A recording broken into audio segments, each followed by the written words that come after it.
And welcome to the Cedar Falls regular City Council meeting this September 3rd, 2019. I'll now call this meeting to order and ask for a roll call from Madam Clerk, please. Miller. Here. DeBoer. Here. Cruz. Here.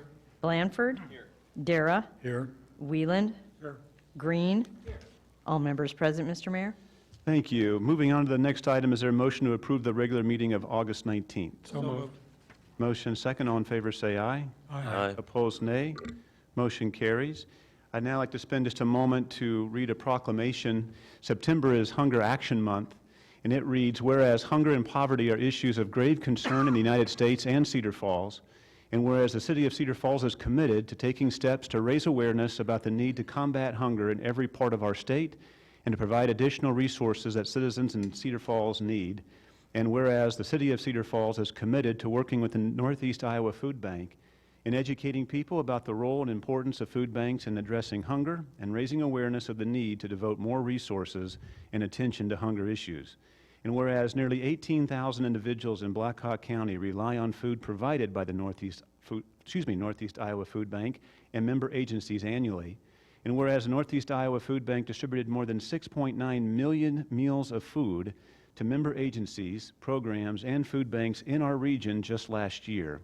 And whereas food banks across the country, including the Northeast Iowa Food Bank, will host numerous events throughout the month of September to bring awareness and attention to encourage involvement in efforts to end hunger in their local community. Now, therefore, I, Mayor Jim Brown, do hereby recognize September as Hunger Action Month in Cedar Falls and call this observance to the attention of our citizens signed this third day of September 2019. I believe we have someone here from the Northeast Iowa Food Bank to say a few words. Aye. Good evening, everyone. Thank you so much for this proclamation, Mayor Brown. My name is Kirsten Jewell. I'm an attorney here in Cedar Falls. I'm also a resident of Cedar Falls growing up and raising my own family here now.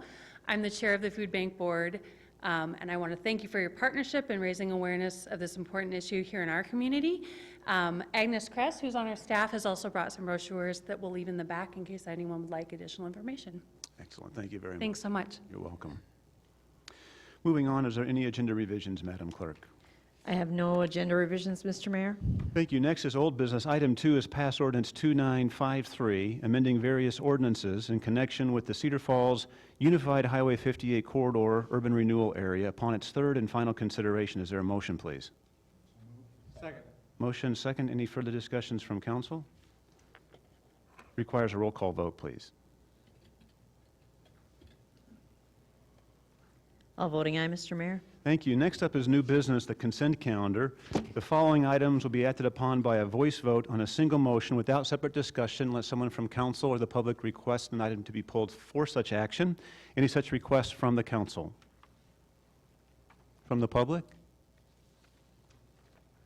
I'll now read through the consent calendar. Item 3 is approve the recommendation of the mayor relative to the appointment of Craig Switfeger to the Community Center and Senior Services Board. Appreciate his service. Item 4 is receive and file the committee of the whole minutes of August 19th. Item 5 is receive and file a communication from the Civil Service Commission. 6 is receive and file monthly reports of July. 7 and 8 are approving permits and licenses. Is there a motion to approve the calendar, please? So moved. Second. Motion second. All in favor say aye. Aye. Opposed, nay. Motion carries. Next is the resolution calendar. These items will be acted upon by a roll call vote on a single motion without separate discussion unless someone from the council or the public requests an item be pulled for such discussion. Any requests from the council? From the public? And now we'll read through the resolution calendar briefly. Item 9 is approving an agreement between the city, the Board of Trustees of CFU, and Cedar Falls Solar Farm, LLC, relative to a lease agreement at Viking Road as a solar garden. Item 10 is approving an agreement for the Falls Aquatic Center. 11 is a resolution approving and adopting the Cedar Falls Tourism and Visitors Bureau Strategic Plan. 12 is approving a professional services agreement for digital advertising. 13 is approving the purchase of an aerial boom truck. 14 is approving an agreement for design services relative to the City Hall remodel project. 15 is receiving and filing the bids and approving and accepting the low bid in the amount of $225,000 for the 2019 Peter Melindy Park project. 16 is approving and accepting the contract and bond for the Peter Melindy Park renovation. 17 is approving and authorizing execution of agreement relative to a post-construction stormwater management plan. And 18 is approving a public improvement in conjunction with the 2018 street construction project. 19 is approving and accepting a lien notice and special promissory note for property located on Iowa Street relative to the city's rental to single-family owner conversion incentive program. 19 is approving and authorizing execution of a transportation services agreement with Met for downtown shuttle services from September through January 18th. 21 is a resolution approving and authorizing a memorandum of understanding with the Intercog relative to the city's Section 8 housing program. 22 is approving and authorizing execution of a termination of real estate purchase agreement relative to Lot 1 and West Viking Road Industrial Park. 23 is a resolution approving the voluntary annexation of property to the city of Cedar Falls. 24 is a resolution setting September 16th as a date of public hearing on the proposed amendment to the future land use map for property located in the vicinity of Union Road. And 25 is setting September 16th as a date of public hearing the proposed rezoning of property located in the vicinity of Union Road. Is there a motion to approve the resolution calendar, please? So moved. Motion and a second. Requires a roll call vote, please.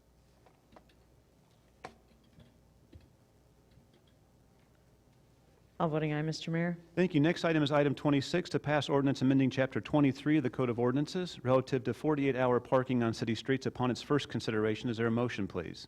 So moved. Second. Motion second. Open it up for council discussion. Mr. Mayor. Mr. Cruz? I'd like to make an amendment to the time period where it states include any absence of less than 2 hours. I'd like to expand that to 4 hours with the intent to narrow the opportunity for people to circumvent the rules. There's been a motion to amend this ordinance per the time period from 2 hours to 4 hours. Is there a second? Second. Been motion and second. Open that up for discussion.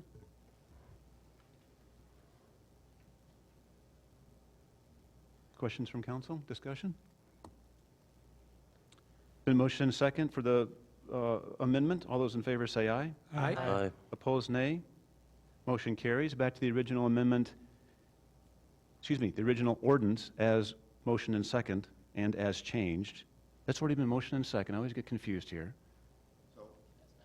As amended. The amendment has been approved. As Now amended. Now we're going to consider the ordinance as amended.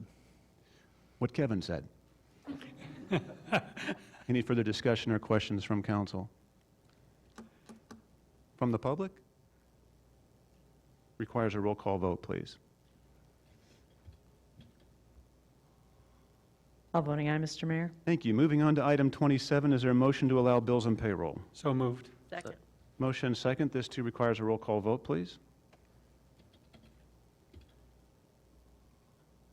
All voting aye, Mr. Mayor. Thank you. Next item is 28, which is a referral to city staff, a request to develop a policy which names city streets after the annually awarded Representative Citizens of the Year. Is there a motion, please? So moved. Been motion second. Open that up for discussion. Questions from council? Mr. Blanford? Oh, sorry. Here. Sure. So the reason I brought this forward is just seeing that we have city streets that are potentially going to be created in the next several months and years as part of the new developments around the high school. It seems like this would be an opportune time for us to look at what the names are going to be for those city streets. I talked to Mr. Gaines about it, what the requirements are for it, and he says that it really just comes down to council giving a direction, that it's not something city staff can decide on their own. If we leave it to the developers to create the names, then they certainly have that ability to on their own. But since this is an opportunity to do something that would have a lasting, almost permanence for the city with these names, I think that we should seek to name them after people who have had a lasting impact on Cedar Falls. In the council packet, I listed what those names were through the representative citizens. And I just would like us to be able to articulate to city staff that that would be a priority. Mr. Blanford? Mr. Ian, I'm just curious, would this be just for the streets that the city develops, or would this be for private developed streets as well? That would be a question for committee of the whole, or for us to discuss. Okay, thank you. Mr. Cruz? I'm wondering here, would this preclude, or this could be part of the discussion, would it preclude a developer who has an important person in their family that they want to name a street after, that they choose to do so or could do so? And kind of branching off what Mr. Blanford said, that, is it just city, or my great-grandpa was instrumental in my life and so on, and I want to name a street after him. Yep. Anything further? Mr. Whelan? Yeah. I'm just going to reiterate the same comments. Developers spend a lot of money developing our cities, and they're responsible for putting in the streets. I've seen many, many cases where they have selected names that they chose to put on the street based on their relatives or people that are important to them. I think it's their right to do it, and so I would support leaving it with the developers. Anyone further from council? Mr. Cruz? I guess I'd like some clarity on naming streets by the city versus by a developer. If we want to say, as proposed here, that city-named streets would be chosen off this list. And if someone on staff could elaborate on that, maybe. As it sits now, if the council still needs to approve a naming of the street, even before the initial plat, is that correct? That's correct, Mayor. So all of the plats that come forward, the city council ultimately approves. And if I understood your question, Mr. Cruz, is you were looking for, there's a separation of when city builds a new street, or in the industrial park when we build that, what the naming convention has been out there versus when a developer brings in the plats. Typically, they'll look at, they'll have those streets named, and then as our tech review committee looks at those and make sure there's not any conflicting streets within the city to confuse the 911 board and some of those things. So, Anything further from council? So I would just say, to answer the question from Councilor Cruz, I'd be fine if it were just city streets, the city-owned streets that are built new.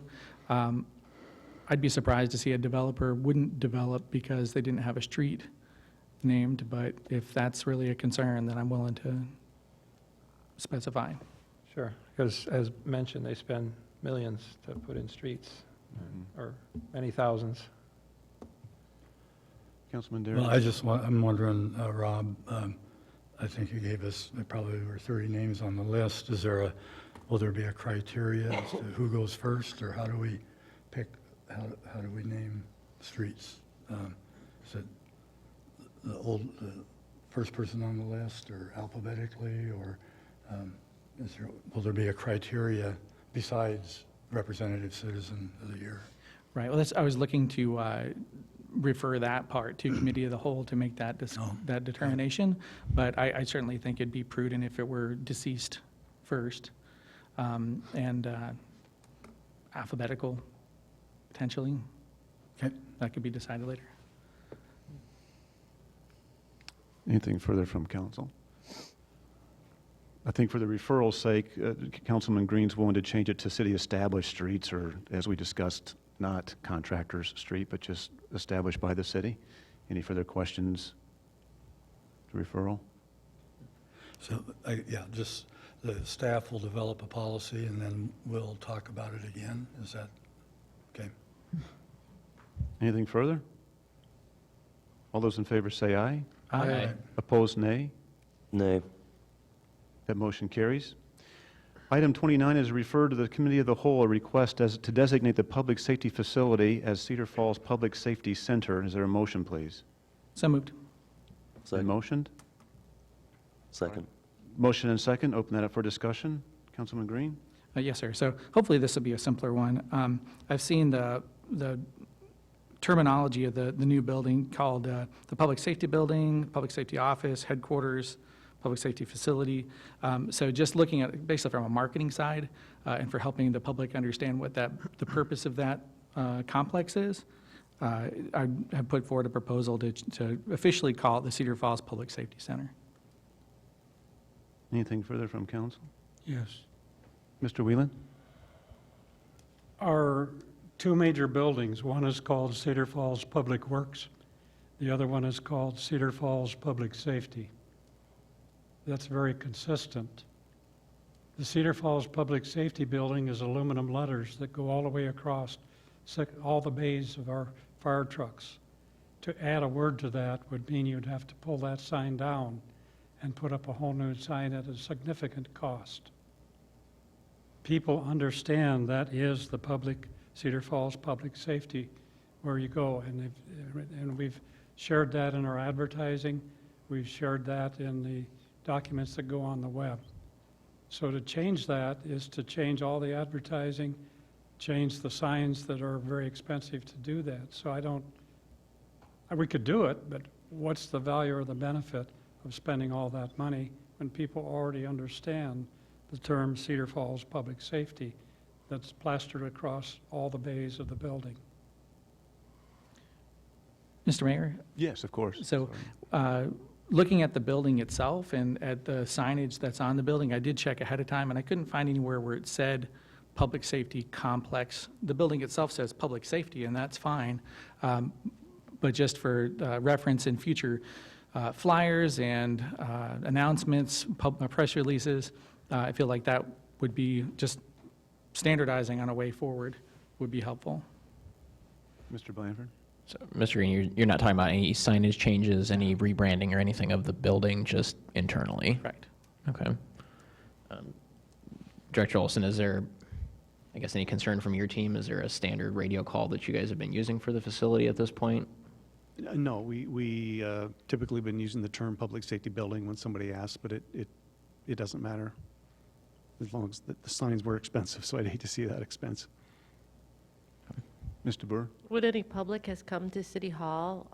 Has there been any confusion mentioned to the staff regarding the naming of the building?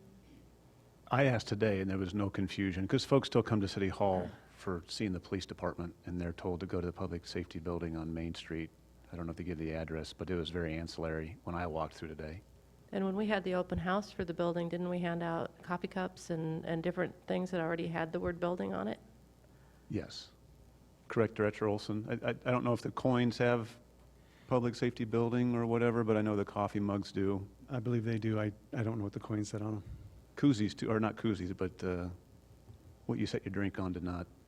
Coasters, thank you. Anything further from council? Hey, Mr. Mayor? Yes, Go ahead, Mr. Blanford. sorry. Okay. Well, just in the interest of clarity then, rather than the Public Safety Center, I'd propose we call it the Public Safety Building officially, if it's already on items, if that's more amenable to council. So you just want to make the referral to officially call the Cedar Falls Public Safety Building? Yes, sir. Okay.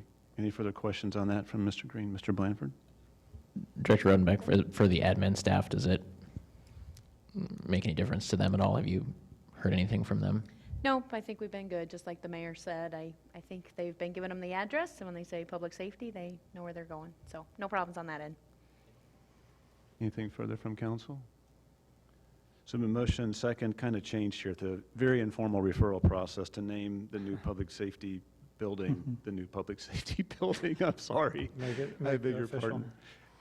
All those in favor say aye. Aye. Opposed, nay? Nay. 2 nays? Very good. Thank you.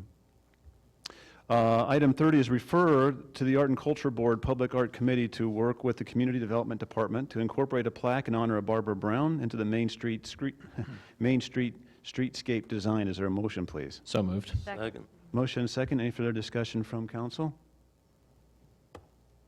All those in favor say aye. Aye. Opposed, nay. Motion carries. Does council have any updates this evening? I do believe, Stephanie, you had an update real quick on Yes, I visitors do. and tourism? I wanted to announce on September 28th, we are expecting to have over 25 high school marching bands at the UNI Dome as a part of the Bands of America Championships. So we're really excited about what that's bringing to our community. These are preliminary competitions, and then there are 10 bands that advance to the evening finals. And the Bands of America competition held in Iowa will have, this is the first time it's held in Iowa, and it will have over 8,000 people we're expecting that day. Great, good for them. Awesome job. Moving on to public forum. Speakers will have up to one opportunity to speak for up to 5 minutes on topics germane to city business. Anyone here this evening like to speak at public comment? Yes, ma'am. Your name and address, please.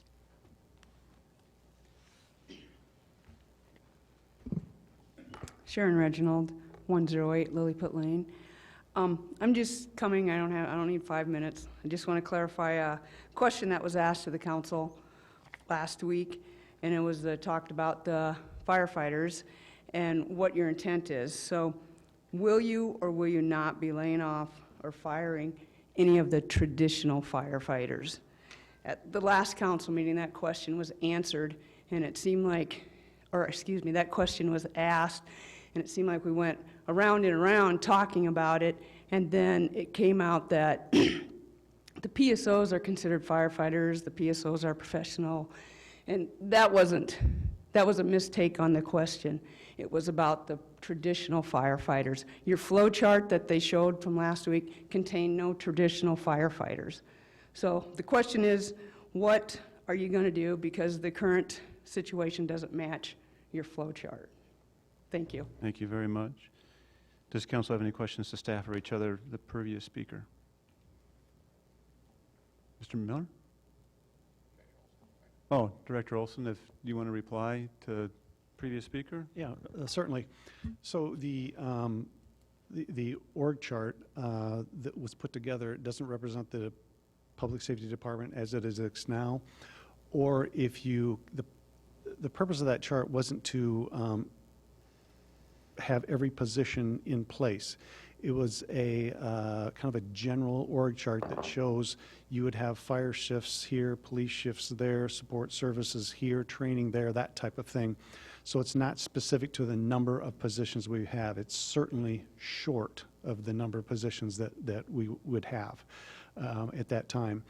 You know, I'm trying to bring myself back to a couple of weeks ago, but I think the way I answer that is we will always have full-time firefighters, and I guess, yes, we'll always have full-time firefighters. Now, what we do when a traditional firefighter leaves is we ask someone from the police side, do you want to come to the fire side? And if somebody does, you know, we move them over, and so far we've had plenty of interest in that. So whether those shifts will end up being some traditional or all public safety, you know, the future, you know, I guess the future will tell that, but there's no intent to lay any firefighters off. And if I'm not mistaken, the org chart didn't show firefighters, but it also didn't show police officers either, correct? It was just... It showed, I just remember like black circles and red circles and maybe some stars or something in different positions, but it may have a key at the bottom that said PSOs or something of the sort. Without having it in front of me, I wouldn't know exactly what it said, but I could. Very good, thank you. Anything further from council to ask director or any other staff? Anyone further for public comment? Hearing and seeing none, is there a motion to adjourn? Motion and second, all in favor say aye. Aye. Opposed, nay. Motion carries, and we are adjourned. Thank you.